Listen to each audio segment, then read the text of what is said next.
Goli, welcome to the show. I am so excited to have you here because we're going to be talking about something that I can absolutely relate to, which is throwing it all to the wind and saying, you know what? Everything I thought I wanted, I no longer do. Let's start the shit over. And you have an incredible quit story that we're going to dive into. But first off, let's have an intro from you. Tell us a little bit about who you are and what you do. Thank you so much for having me. I'm so excited to be here. Yeah, I have a whole platform called Lessons from a Quitter. And my claim to fame is that I used to be a lawyer. I sort of checked off all the boxes. I did what you were supposed to do to be quote unquote successful. And I had a very successful career in terms of like accolades or money or whatever you want to call it. But I think like a lot of people, I just found myself unbelievably unhappy. And I was like, this can't be it for the rest of my life. I cannot be doing something that I hate every single day, developing ulcers, having panic attacks, like constantly stressed, anxiety. And so I wish I could say that I had some profound moment and I knew exactly what I was going to do. I didn't. I quit because I was completely burned out and I really didn't know where else I was going to start. And I kind of stumbled my way into entrepreneurship. And then I started this platform and this podcast and a membership where now I help other people quit the careers that they're unhappy in and really mostly change a lot of the beliefs that I think so many of us, especially people of color, immigrants, people that came here where it's like the old paradigm of like, you get a job, you keep security, you stay in that job forever. You know, it's like so much has changed. And so I really help people kind of see that like, it's not only okay, it's like normal to want to start over, to grow, to try new things, to push yourself into different directions. And so that's what I help people do now. That's incredible. And thank you for giving us permission, especially as like first gen kids, because this is so contrary to every single thing that we've been told by our caretakers, our parents.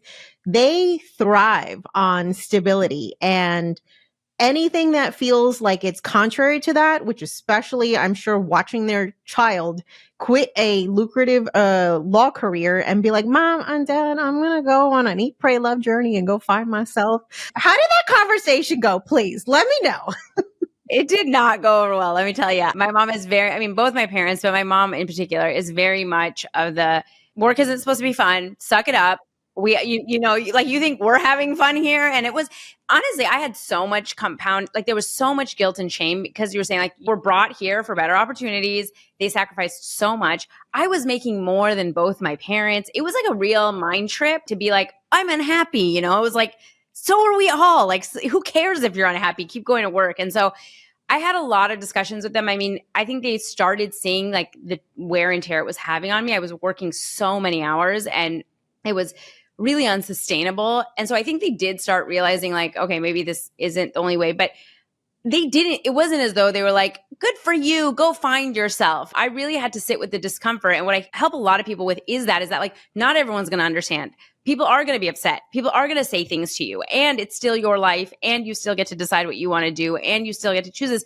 Not to say that that's easy, especially in a lot of our communities where there is a lot of emphasis on community and family and being a part of a cohesive whole. And so it's not as easy to be like, well, I don't care what anybody thinks. It's like, that's just never how I was brought up either. And so that was a really big struggle for a really long time. And for a while, I didn't really speak to anybody about it. I kind of had it hit, like I was really going through the thought process and figuring out what I was going to do, keeping it to myself because I knew it wasn't going to go well with my parents. Yeah, I can absolutely relate. I was like, I think I'm more afraid of actually telling my parents than I am of actually quitting the job. Totally. And I think what's so funny is sometimes I would tell people that, and I think it depends on the family. I'm not saying there's obviously also like immigrant families where maybe it would be different, but it was fascinating because I was like a whole grown adult and I was married and I would tell people like, it's not like I was afraid to tell my husband, but I was afraid to tell my parents. And they're like, you're 27, you're 20. And I was like, it doesn't matter. Like, are you kidding? Yeah. We are always children in their eyes. It doesn't matter. I'm literally about to be 40 and I was like freaking out about, I had to tell my mom that I'm pregnant because it's just like, I feel like a teen mom, even though I'm 40, it's like, it never goes away. The feelings of the parent-child relationship. So let's backtrack a little bit because I can imagine that you had starry-eyed dreams and fantasies about what it would be actually like to become an attorney. I think a lot of folks in our community who they want to be the one to like make it out and show that all the sacrifices were worth it. They can sometimes feel the pressure to pursue these very lucrative but often stressful careers. What was your motivation initially to become an attorney? Yeah, I think a lot of us are programmed from childhood, most of us, not only in whatever society you were raised in, but also in most of them are patriarchal. And it's like for girls, you're just programmed to like be the good girl and do what you're told and do it well and be perfect. And I really like took that as like my mission in life. Like, how can I be the best student, the straight A student, always do what's right, get into the best school, get into the best college. And like, it became this competition sort of for myself. And it was the way that I got validation and the way I got the pats on the back. And unlucky enough that I was good in school. So I could do that. I was like, oh, look at me. Look at me. I could, look at all the A's I've gotten. Look at the school that I got into. And so I don't even know that I really even looked up to be like, do I even want this? Like, it wasn't even a thought in my mind at the time. It was like, go after the biggest goal, the biggest dream, the biggest school, the biggest, whatever the thing is that you can grasp. And so I was sort of spurred on by all of the external validation from teachers, from my parents, from my family, everybody, it was always like this pride that I was doing so well and that I was going to go on to do really big things. And I ate that up. And I think it's like, you sort of, that becomes your identity of like, I'm the girl that's going to do all this stuff, or I'm going to, like you said, break out, or I'm going to be the first person in my family to become a lawyer. And a lot of it was that motivation. I really was passionate about a lot of the stuff about the law. I actually loved law school. And I really did want to go to save the world. I wanted to do social justice work. I wanted to give back to communities. I wanted to help communities that didn't have a voice, that for a lot of us that I think like felt really scared by the law and whatnot. And so I felt really motivated by those things, by like both being a success for myself personally and for going and trying to, change the world in some way. And so I think that's really what spurred me on throughout law school. We love an overachieving first gen kid out here. There's a lot of us who really, we just want to show that the sacrifice was worth it. And I think there comes this really existential crisis that happens when you realize, oh shit, I literally don't even know whose life I'm living at this point, because it feels like I've just been checking off all these boxes and I didn't even put these boxes on the checklist. It just kind of like going on autopilot. So I'd love to know from you, when was that realization? Was it like a slow build, or did you have this like catalyst moment that you're just like, oh, hell no, something's got to give? Yeah, a little bit of both. It was definitely a slow build from literally the first day I started working as a lawyer. Like the first day I was there, I was like, oh God, what have I gotten myself into? Like, I don't want to be doing this every day. And that lasted 7 years. Like I continued to, like, it was just like the same mentality, like suck it up. This is what you do now. And I did do it and I did it well. But over time, it's like that unhappiness kept growing and brewing and the problems became bigger and whatnot. And when I had my son was the first time I had like a break. I went on maternity leave and it was like a break from the day to day where I could actually think, which you're not really thinking much when you're having a baby. Like, it's like I was exhausted, but I was in this place where I was like, now I'm going to leave the baby and go work 80-hour weeks. Like how is this going to work? And at that time, the thing is like, even though I dreamed of quitting, I dreamed of leaving, it was never in my mind, like even a possibility. Cause I was like, well, all of my life, I've only done this. This is the only thing I have skills in. This is the only thing I have a degree in. Like I can't go to anything else. And so even though I was like slowly thinking about it, like every time I would just tamp it down and be like, suck it up. Like, this is what we got. This is what we're going to work with. And I think that when I was going to go back from maternity leave and I was just, all I was doing was complaining. I was just complaining to my husband all the time. And he was really like the catalyst to be like, if you are this unhappy, why don't you find something else to do? And I remember like rolling my eyes and being like, what do you mean find something? What does that even mean? How could I do something else? And I said to him, like, I've spent my whole life, I've spent the last 10 years, I spent over $100,000 like doing this, getting to this point. I can't just do something else. And he said, okay, so let's say you've wasted the last 10 years, you're going to waste the next 40 just so you don't waste those 10. That was like my light bulb moment. I think like when he sort of put it that way, I was like, yeah, what am I doing? Like, I already know this isn't it. I know that so deeply within me, but because I want to hold on or grasp, or I don't want to regret it, or I don't want to think that it was a waste, I'm holding on so tightly to something that I already know isn't for me instead of like looking for something else. And so that sort of really prompted me to just look around and be like, is there something else I could do? Is there another way? And that sort of led me on this whole journey. Yeah, what you're talking about is that sunken cost fallacy, which I think keeps a lot of people in a place where they no longer are satisfied, but they're like, well, I did so much and I spent so much money and I spent all these years and I invested all this time. And there's a lot that comes with giving yourself permission to release that identity and not see it necessarily as like a waste, but it's like, it's a phase, it's a season, and it's okay to like transition and change as a human being. A lot of us think we just got to figure our shit out at 18 and that's what you're supposed to do for the rest of your life. Like, how unrealistic is that? It's wild. And that's the thing is like, again, it's just like a made up system, put these beliefs in you that like, yeah, I should have it all figured out by the time I'm 18 and I shouldn't change, which is the wildest part to think. Like you said, like, hopefully you're not the same person in your 20s as you are in your 30s, as you are in your 40s or 50s. Like, hopefully you're growing and evolving. Imagine any other scenario if you're like, you know what, you can only hang out with the people you hung out with at 18. You can only eat at the restaurants that you liked. I mean, like, obviously you're going to change. And I think when we sort of pigeonhole ourselves and is like, this is my identity or I like this thing, and so now I have to stick with it for the rest of my life, it's just an insane standard that we set ourselves up to fail for. And then people think they're doing something wrong when they want something else, as opposed to what you just said too. It's like, that chapter was great and it's done. You're right. It's not lost. Like, I was mistaken when I kept thinking like I would have wasted it. I mean, that fundamentally changed who I am. I learned so much. I grew so much. I got so many skills that I still use all the time. Like, the way that I think as a lawyer has fundamentally helped me in my business and so many other things. So it's not as though it's like you're starting over. It's kind of all stacking on top of each other, and you're bringing this thing to the next chapter and the next chapter. And if you allow yourself to kind of evolve, there's just so much more possibility and there's so much more growth and there's so much more available to you than I think when we kind of put ourselves in this box of like, this is who I am now and this is who I have to be for the rest of my life. Yeah, absolutely. I'm curious, in your experience, do you feel like women are more susceptible to this feeling of the sunken cost fallacy than men? Yes, because I think that you have to really look at, like, if you take a kind of a step back and we look at this in the big picture, like when you look at the patriarchy, like women just haven't even had the ability to be in the workplace for that long. Like, we just kind of won the right of like being at the table.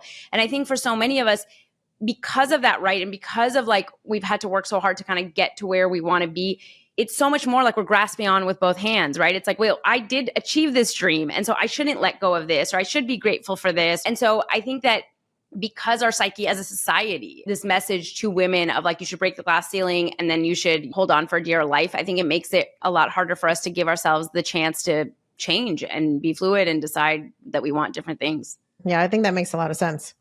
Okay, so let's talk about your strategy for creating this escape plan, right? Because I think that's the most daunting next step once you realize, I don't want to do this shit anymore. But also, how the hell do I get out of this? So what was your process? I don't think my process was the best. And that's why I had started this, is because like I really quit because I was completely burned out. And I was like, I cannot go back. I feel like I will be physically ill. And that led to a lot of struggle, like a lot of years of like shame and guilt and stumbling through it and finding random jobs and things like that. And so I don't necessarily think that that's like the right way to do it. The way that I help people, again, is actually to slow down and like figure out, and there's different stages, I think, to quitting. I think a lot of times people want to just get to the end and be like, I just want to change the job. But what I find is that for so many people, and for myself included, is like, I didn't even really know what the problem was. I knew I didn't like the law, but I didn't realize so much of it was also just the stuff I was bringing to it, like my people pleasing, my perfectionism. Like, I was burning myself out. And I knew if I got another job or if I opened my own business, I would bring that same brain with me. I was doing the same things. And so a lot of what I teach people is like how to first slow down and figure out like, where is it the job? What about the job do you not like? But where is it that like you also have to learn some skills, learn how to overcome certain like limiting beliefs, learn how to take care of yourself, set boundaries, advocate for yourself, ask for if you need a salary increase, things like that. Like, what can you do exactly where you are?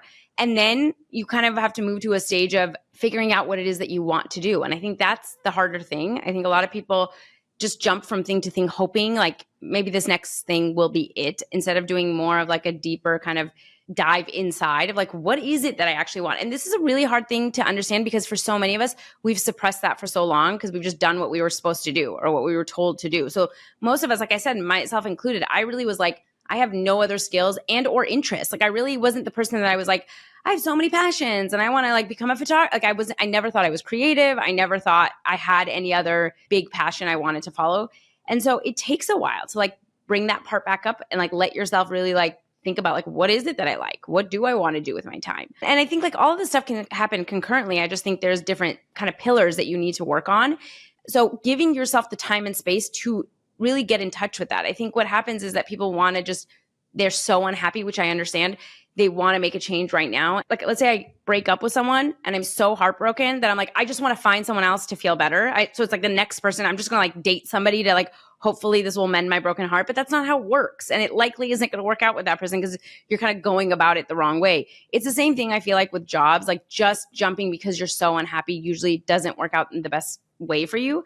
And then with that is also like, a lot of stuff that you talk about is more of creating a financial plan of like, how long can I sustain myself without maybe having a job? Or what is my runway and how much savings do I have and how much debt do I have? A lot of people will tell me like, well, I can't quit. I have like this much debt or whatever. And I'm like, okay, you can't quit yet. Maybe you can quit in 2 years, 3 years, 5 years, right? Just because we can't do it right now doesn't mean like we can't start setting ourselves up for something. Like if I know that this isn't for me today, and it's not going to be for me in 5 years, I have another 30 years to work. Like, let me start kind of figuring out what is that quit plan? What is like, how much do I have to save? What debt do I have to get rid of? What would I need in order to start? Because there's just so much time for you to be able to get on that road. And if it doesn't, it's not like if it doesn't happen right now, it can't happen. And so I think it's more of that, like kind of slowing yourself down to like figure out the finances, figure out what you want, figure out how to really deal with like the burnout and all the issues that are happening right now. And then be able to make that jump from a calmer, kind of more grounded place. It's hard for people to like hear that because a lot of us just want the instant solution. But at the end of the day, that's the reality of the situation for most of us. We don't just have the luxury of handing in the 2 weeks notice and like, we'll figure it out, your mortgage company and your car loan and none of that gives a shit about what existential crisis you're going through. And so that's why I talk so much about an FU fund, because the same way that you prioritize planning for a wedding or planning for a vacation, if you want to quit your damn job, that needs to be a part of your line item on your budget. 100%. Yeah. And I think it's also prudent for people, like if you definitely are in a place where burnout is real and you're having a really hard time showing up, look at medical leave. Okay. If you have the option to take medical leave to just give yourself that space, do it, because you're paying for these benefits anyway with your time and your energy. And I think some people have like guilt about using those leaves to just get some fucking space. Yeah. So much. No, and that's the thing is like, what's fascinating is the people that I coach, and I coach a lot on mindset. So if you follow me on Instagram or if you come find me, you'll see that I do a lot of like what we call thought work and a lot of work on what you think, because exactly that was like a lot of people even do have like more options, like medical leave, or some people like I've coached so many people where their companies give them sabbaticals, but they don't want to take it because they feel guilty, right? It's like if you're stopping yourself from using resources because you have guilt and shame because of beliefs you've been programmed with, like there shouldn't be a gap on my resume. I shouldn't take this time off. I can't do it now or whatever. You're the one that's sort of sabotaging your own progress or creating the life that you want. And so I think it really starts with kind of figuring out how you're kind of getting in your own way so that you can find whatever those resources are or your plan, your specific plan is going to be, and be able to like actually start taking those steps. I think it's also important to think about those incremental things that you can make the job a little more tolerable while you're kind of transitioning, right? So if remote work would help you not have a 2-hour long commute each way, which is going to exhaust you, take a look at maybe not leaving the industry, but moving to a position or moving to an employer that gives you more flexibility. Maybe you can reduce your work hours. So instead of 40 hours a week, you're doing part-time. There's options, y'all. I think we just need to first be okay with asking for what we need. And whatever that response is information that then is going to guide you to the next step. And understand that it's going to be like a step ladder approach. It's not necessarily going to be all or nothing. I found for me personally, the biggest thing that was holding me back was student loans. I said, if I could just get rid of these student loans, because I know you can't discharge them in bankruptcy. And I know if I don't pay these things off, they're going to follow me all the way till I'm like filing for Social Security. If I can just get some breathing room from these student loans, this will give me a lot more flexibility. I can start really bulking up my emergency fund. I can really start investing and giving myself that financial runway that eventually led me to be able to quit. So you just have to be okay with shit not happening overnight, because none of this stuff does.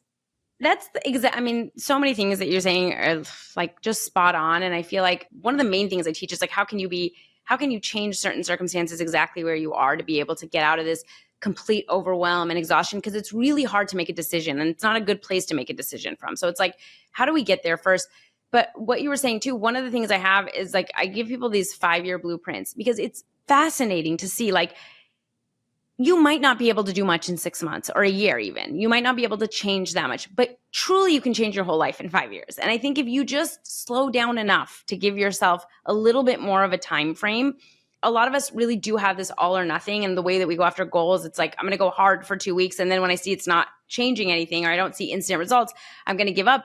And really, like, the key to all of this is just like consistent baby steps, slow steps. Like, and I'm sure for you, as you know, when you're talking about saving and investing, it's not something that's like become financially independent in 6 months. It's like, can I consistently keep doing these things that are going to compound and snowball and then become this really huge thing? And so I think for so many of us, like when I tell people, like, look at how old you are and look at how many years you have to work, right? Like when you slow yourself down and realize it doesn't have to happen in 2025, let's say, but can I set myself up so in 2028, 2029, I look back and I'm like, I'm so glad I hooked myself up 4 years ago. And now I'm ready to fundamentally change everything.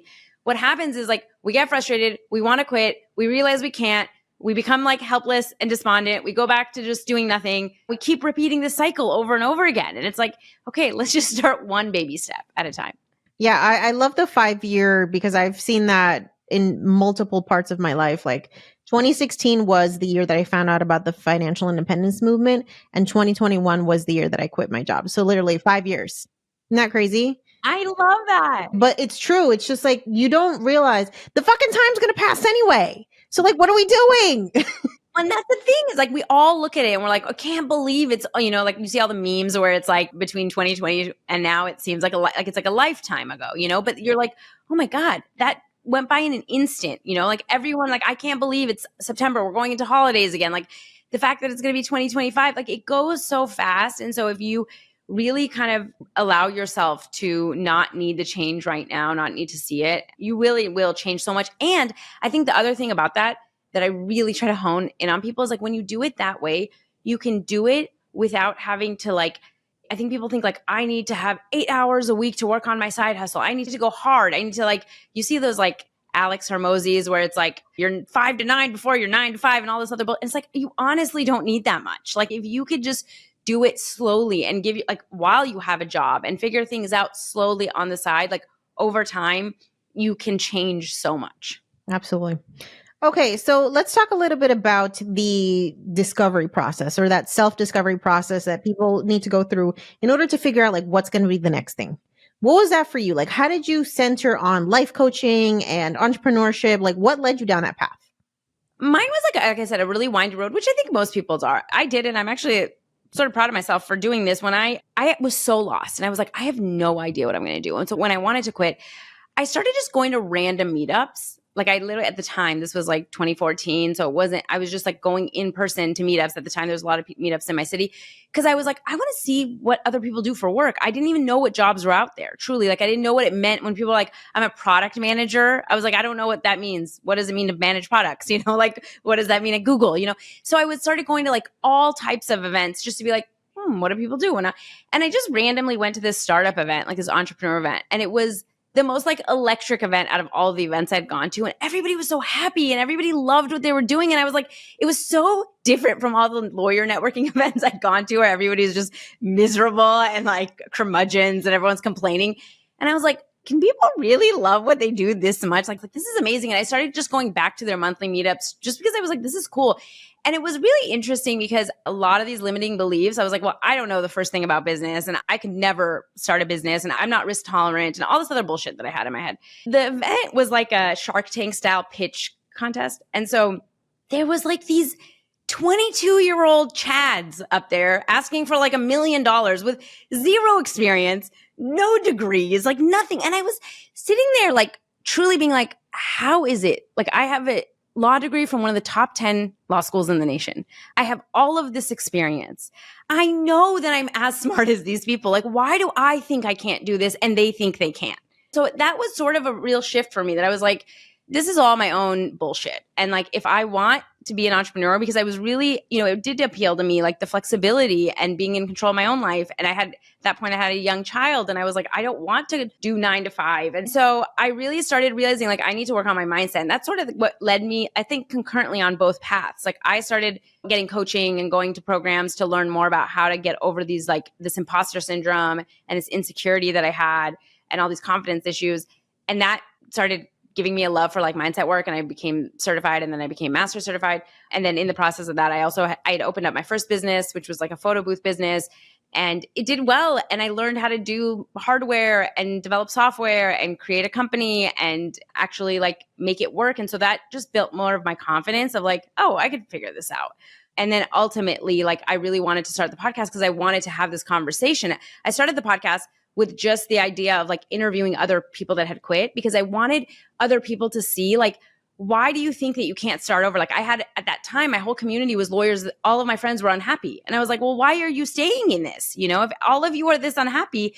So it started just from that, like being like, we need to talk about this more, about like being okay with pivoting. And then that just led to kind of the mindset work and the coaching and the program. And here we are. I think one thing that we definitely have in common is just being okay with not always needing to be the smartest person in the room. I think that mindset of just curiosity and being a perpetual learner is such an asset, and it gives you permission to just explore without the pressure to like figure this shit out right away. Most people would benefit from adopting that type of mindset.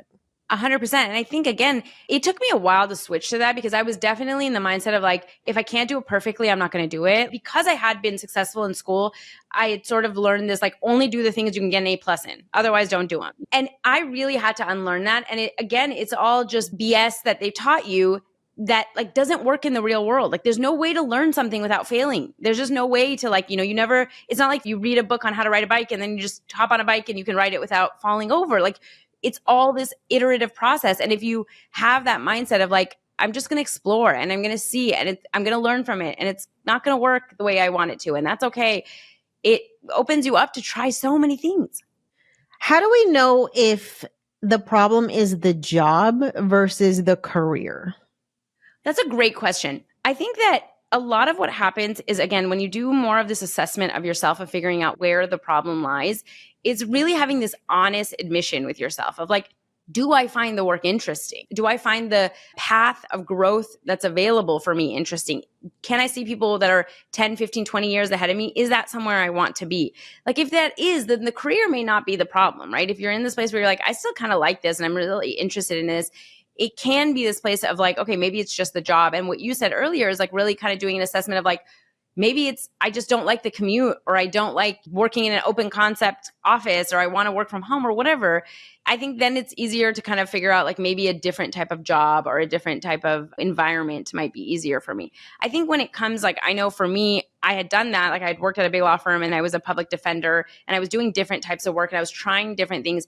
And it would consistently come back to like, at the core of it, I don't like the work that I do as a lawyer. And so like, it doesn't matter what job I go to, the work is going to be the work and I don't want to do this work. And so it became very clear, like, it's not about finding another niche or trying it in a different place. It's just simply like, I have to find something else. Yeah. For me, it was always like review time when we'd start talking about what the 5-year plan was. And I'd look at my boss and I'd be like, I do not want to be you, because you literally are answering the phone on vacation. You are at their beck and call. This is not like, I never had an answer for what I wanted to do in 5 years because I'm like, I don't want to do this shit. Like, and I can't necessarily put that down. Yeah. And but that's such a good little signal, right? Again, when you're looking at the people and you're like, I don't want to be where this goes, then that's sort of a sign that, like, they say like you're climbing the corporate ladder, but if the ladder is against the wrong building, if you're going to get to the top and you're like, I don't want to be here, then it's time to reassess. Absolutely.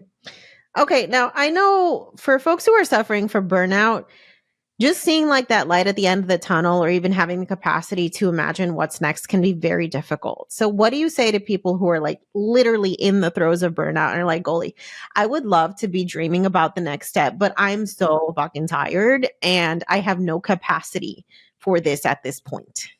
This is literally my favorite topic. And I think the thing I help the most people with is getting out of that extreme burnout, because you're right. First of all, that is the most important thing to realize, is that when you're in that, you don't have capacity and you shouldn't be making decisions about other things. Your sole focus should be getting out of burnout. And that's the first step. That's the first stage before you even go on to anything else. I can't say this enough, especially to my women, especially to all the women. You will never get over burnout if you are always trying to do everything for everybody. Literally, the secret to burnout is you have to do less. And we are in this type of a society where everything is just go, go, go. Obviously, it's like a hustle culture. But if you really think about it, I want you to just like take inventory. I want you to write down, like there's a little exercise. I want you to write down all the things that you think you have to do. And I want you to write it down. All the things you think you have to do for work, all the things you think you have to do at home, that you have to do for your spouse, that you have to do for your kids, that you have to do for your health, that you have to do for your mental health. They have to do for your skincare routine, whatever it is. Because there's this mental load when you're constantly telling yourself, I should be doing this. I should be like, when you never let yourself rest, because it's like, no, I have to be planning the birthday party and I have to volunteer at school and I have to, work out 3 times a week. And it's like, no, you don't. I get that we all obviously want to have this like robust life. But what has happened is that it's like any free moment we have, we've created this guilt of like, I should be doing something else, and nobody rests. And truly, there's no way to get out of that burnout without giving yourself permission, without guilt, to be like, that's actually not that important. Or that's not important in this season of my life, right? Like maybe I have young kids and like right now is not going to be the time where I'm working out 5 days a week. It's maybe I'll go for walks or whatever I need for my mental health, but maybe I'm not doing a 5-step morning routine. I'm not guilting myself into it. Like, oh, I didn't do this, right? I think the more you can look through like things that are not absolutely critical and being like, you know what? Fuck it. I'm not going to do this. Like right now, this is not going to happen. The more you like open up space to like, maybe I just want to sit.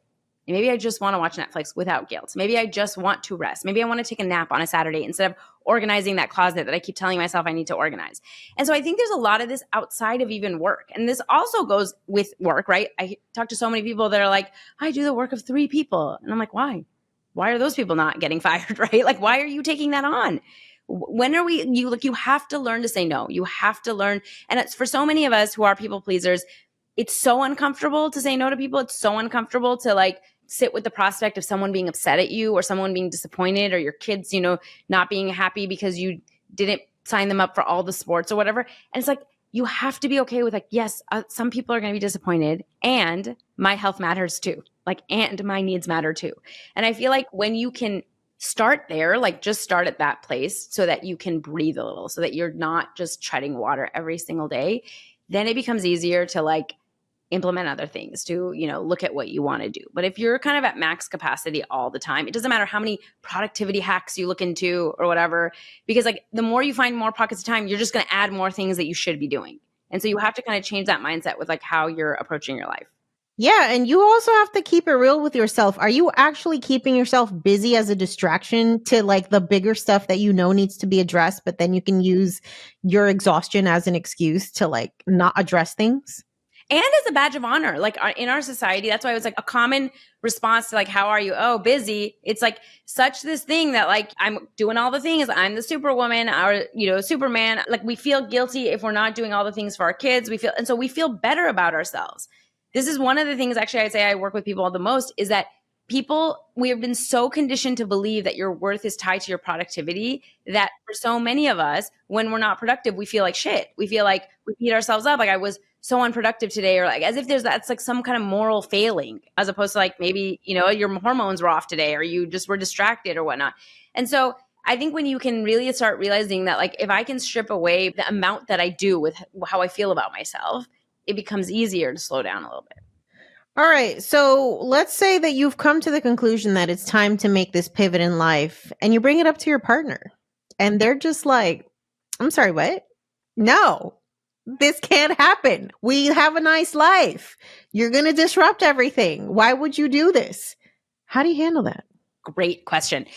That is very likely going to happen. And I think that you have to be very prepared yourself for that conversation. One, to know what you're asking for. Oftentimes we're seeking permission because we have doubts and insecurities about it ourselves. And we're hoping that our spouse is like, you should do it. You should go for it. It's going to be amazing. And then when they don't, we get upset and we're like, you don't ever support me and da da da. But the thing is that person also first of all, doesn't know how you fully feel and doesn't know, they're not going into that job. Even if they're with you, they're not the one doing it day to day. And they're also programmed in this society that has told us that like you should have a paycheck always and you should value stability. And so they're scared and they're trying to protect you usually. It's mostly because they don't want you to fail or they don't want you to regret it. It's not because they hate you. It's that they're like, whoa, whoa, whoa, you're saying something that's outside the box. You're saying something that's scary and it's scaring me. And so I'm going to like become defensive. And so you have to be ready for that so that you don't also become defensive. Like you have to realize it's not a personal attack on like they think you're not good enough to do this. It's simply that like that is how they were also raised. And I think that when you know, like I'm not here asking for permission, I'm asking for support. And so I really need to say that in the beginning, like, listen, I understand that this sounds kind of crazy or it might sound wild to you. And I understand that, like, I'm not saying I'm doing this right now. I just want you to know, like, I need the support from you, like, to not, like, I don't need all of your fears and doubts put onto me because I'm already kind of feeling shaky on this. I just want to like let you know, like I'm really unhappy in this and I want to explore this other thing, right? I'm not going to quit tomorrow. I'm going to have a plan or this is what I'm going to do with finances.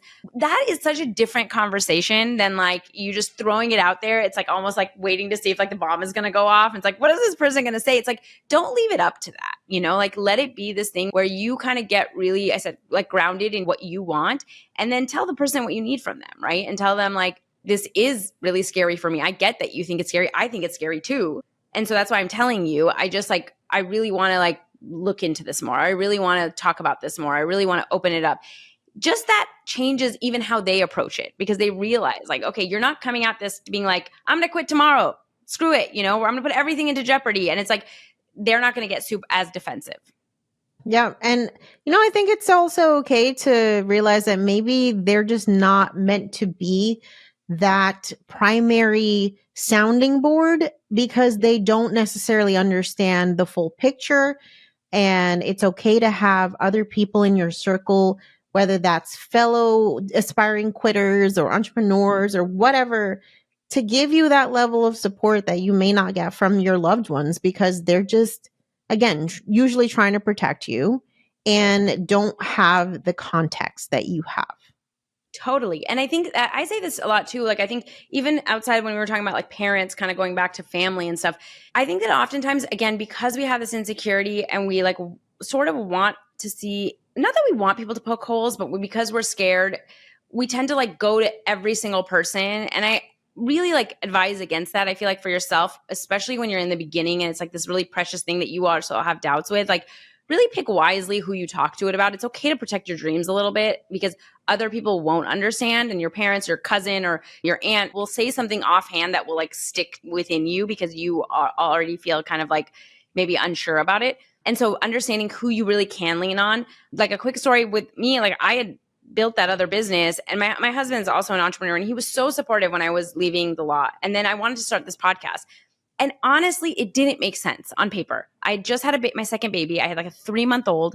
I had a business I was running. I had no time, but I had this idea for this podcast for 2 years and it would not stop like nagging at me. And I was about to like combust if I didn't put it out there. Like I was like, I need to do this. And I had the same exact conversation. And I told him a couple times and he's like, I just don't think this is good timing right now. Like just this business is already doing well. Like spend the time growing, marketing this. And I remember like we had this conversation and I told him the same thing. I was like, listen, I know this doesn't make sense to you. I totally get that. And I get that on paper, it doesn't make sense. It's not the smart thing to do, but I have to do this and I can't explain it. And so I just need your support. Just don't knock me down. Like, let me just do it. I'll figure it out. And he was like, okay, fine. And I could get it because like he doesn't even listen to podcasts, right? He wasn't even on Instagram. So he's like, I don't understand why you want to put a podcast out, you know? And I was like, I get it. You don't have to understand. This isn't your dream. You don't have to want that, you know?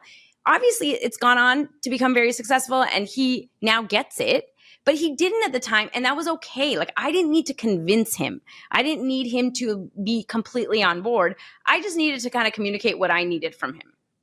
I love that. I have a friend, Erica Cruz. She's a life coach as well. And she always says, when you have a vision, right? Like think about a pair of glasses. They're literally customized for you. Someone else puts them on, they're not going to be able to see what you see. And so you have to think about it like that. Everybody's vision is going to be different. Totally. Okay. So let's talk to the folks who are like, okay, I want to quit, but like, since I have to stay at this job for now, how do I maintain my sanity? Is quiet quitting a good idea? I love that only because you can call it whatever you want. What has happened in our society is that we've sort of been taken advantage of. A job is a transactional relationship. That's all it is. They pay you a certain amount of money to do a certain amount of tasks. You are not a family. This is not like, you don't need to love everybody. I always tell people are like, my coworkers are, I was like, you probably couldn't hang out with your family for 8 hours a day, 5 days a week. You're not supposed to love everyone there.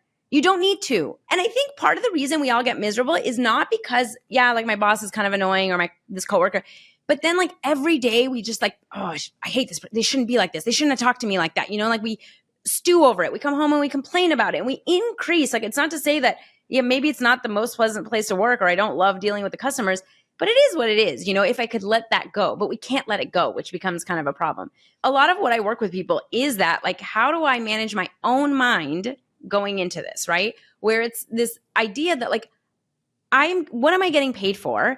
Most of us are going way above and beyond, giving way more of our time and energy. Most of us are now like tethered to our jobs through our phones or whatnot. So we're logging in at night or checking email or doing things over the weekend. And part of when I say like doing that foundational work of learning how to manage your mind and manage that burnout is learning these skills of setting boundaries with yourself of like, no, I'm done at 5 o'clock. They don't pay me past 5 or 6. Why am I checking my email anymore? Like, I have to sort of train them to understand that they won't get a response from me until the next day, right? And it has to become this thing. And a lot of people go instantly to like, oh, I'm going to get fired.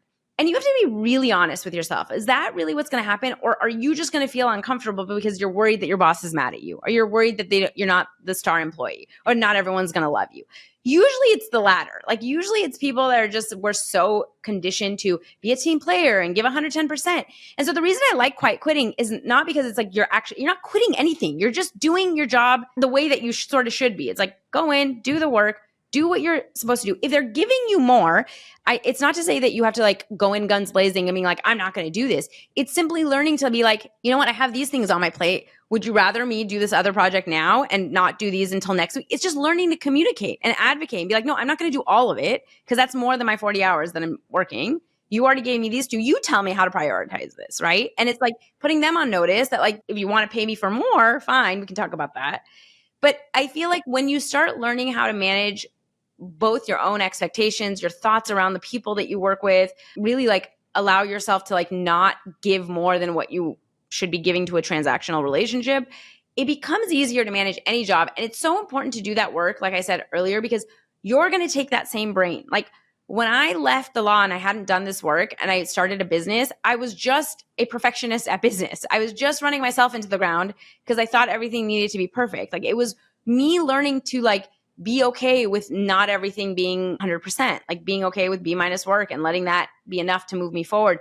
Learning those skills will help you no matter where you go. And so I feel like it is worth, if you can't leave right now, especially if we were talking about, you know, your 5-year plan, okay, let's work on like honing those skills so that no matter where you go, you can set those boundaries, you can advocate for yourself, you can like figure out how to not get burned out all the time. Absolutely. I think when we learn boundaries in one aspect of our lives, it becomes much easier to apply them. And I'm talking to you salaried workers who literally are getting the same freaking paycheck regardless of how much you work. Cut it out.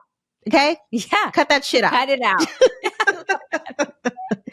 All right. So I think it's easy to understand like quitting as a whole has a very negative vibe to it. Don't be a quitter, blah, blah, blah. So can you give us a new definition of what a quitter is and can be?